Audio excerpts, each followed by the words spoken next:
Strange meeting అనేటటువంటి degree 6th semester English లెసన్కి సంబంధించి Wilfred oven గారు రాసినటువంటి పోయం. సో ఈ లెసన్ నుంచి కీ పాయింట్లు మాత్రమే చూద్దాం. నేను ఆల్రెడీ ఈ లెసన్ అనేటటువంటిది ఎక్స్ప్లెయిన్ చేసిన కదా మెయిన్ ఛానల్లో.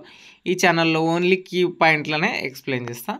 సో రైటర్కి సంబంధించినటువంటి ఫుల్ నేమ్ ఏంటంటే విల్ఫ్రెడ్ ఎడ్వర్డ్ షాట్లర్ ఓవెన్ అనేటటువంటి రచయిత, ఇంగ్లాండ్ పోయెట్ మరియు ఈయన ఒక సోల్జర్ అని చెప్పి చెప్పుకోవచ్చు. ఈయన స్ట్రేంజ్ మీటింగ్ అనేటటువంటి పోయం ఈయన బ్రతికున్నప్పుడు రాసిండు, కానీ చనిపోయిన తర్వాత పబ్లిష్ కావడం జరిగింది. మొదటి ప్రపంచ యుద్ధం ఎండింగ్ కంటే 1 వీక్ ముందు ఈయన చనిపోవడం జరిగిందనమాట. చాలా చిన్న ఏజ్, 25 ఇయర్స్ లోపలనే చనిపోయింది అనమాట. అంటే ఇప్పుడు ఈ లెసన్ వింటున్న మీ కొద్దీ చాలా చిన్న, అంటే మీ కొద్దీ ఒక 2 ఏజ్ ఎక్కువ ఉన్నటువంటి పర్సన్. సో ఆయన చనిపోవడం జరిగింది. సో ఇందులో ఏం చెప్తుందంటే, ఒక సోల్జర్ ఉన్నాడు అనుకోండి, ఆయన యుద్ధంలో చనిపోతాడు, ఆయన బాడీ చనిపోతుంది, అంటే ఆయన శరీరం చనిపోతుంది. సో యుద్ధం అనేటటువంటిది పాయింట్లెస్. ఇప్పుడు సోల్జర్ అనేటటువంటి వ్యక్తి యుద్ధం చేసి చంపుకోవాలని రాలేడు కదా, ఒక ఉద్యోగం చేసి వాళ్ళ కుటుంబాన్ని పోషించాలనేటటువంటి పాయింట్లో వచ్చిందనమాట. సో స్ట్రేంజ్ మీటింగ్ అనేటటువంటిది ఏం చెప్తుందంటే యాంటీ వార్ గురించి మరియు డిస్ట్రక్టివ్, ఏదైతే వార్ అనేటటువంటిది ఎంత భయంకరమైనటువంటిది అనేటటువంటి కాన్సెప్ట్ చెప్పడం జరుగుతుంది అనమాట. 1919లో ఈ పోయం పబ్లిష్ కావడం జరిగింది.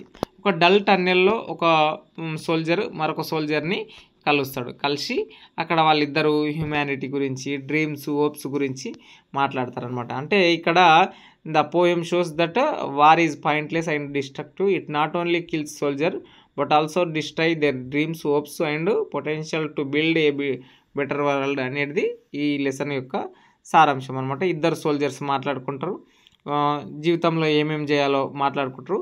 అప్పుడు లాస్ట్లో చనిపోయినటువంటి సోల్జర్ ఏమంటాడంటే, friend you are the I am the enemy friend, నువ్వు నన్ను కిల్ చేసినావు, నన్ను చంపేసినావు నువ్వు అని చెప్పి అంటాడు అనమాట. అందుకే స్ట్రేంజ్ మీటింగ్ అంటే ఒక విచిత్ర సమావేశం అనమాట.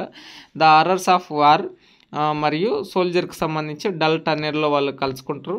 So dreams, hopes, common understanding అనేటటువంటిది వాళ్ళిద్దరూ ఎంత శత్రువు అయినా సరే ఒక కామన్ అండర్స్టాండింగ్తో కొద్దిసేపు మాట్లాడగలిగినారు. డెడ్ ఎనిమీ, అక్కడ చనిపోయినటువంటి సోల్జర్ ఉన్నారని చెప్పి చెప్పుకోవచ్చు అనమాట. ఇది స్ట్రేంజ్ మీటింగ్కి సంబంధించినటువంటి దాంట్లో కొన్ని కీ పాయింట్లు. వార్, కంపాషన్, ఇవన్నీ పీస్, ఇవన్నీ రచయిత విల్ఫ్రెడ్ ఓవెన్ గారు కోరుకుంటున్నారు అనమాట. యాంటీవార్ మెసేజ్ ఇవ్వాలని చెప్పి అనుకుంటున్నాను అనమాట. తెలుగులో కూడా ఉంటుంది.